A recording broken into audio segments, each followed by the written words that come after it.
Hi, this is John Sonmez from Pluralsight, and in this module, we're going to be talking about the Android activity. Let's take a quick look at what we're going to cover in this module. First, we're going to take a look at the activity lifecycle. We're going to look at the details of what happened when you launch an activity and when that activity is eventually ended and all the steps in between there.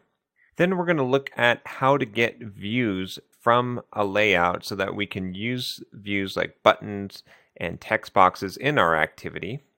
Then we're going to look at how we can update the view so that we can reflect changes that have happened in the activity to the view for the user to see. Then we're going to look at responding to events that happen within the view so that we'll be able to handle things like a button click. Then, of course, we need to be able to create a new activity. So we're going to look at what are the elements that are required in order to create a new activity.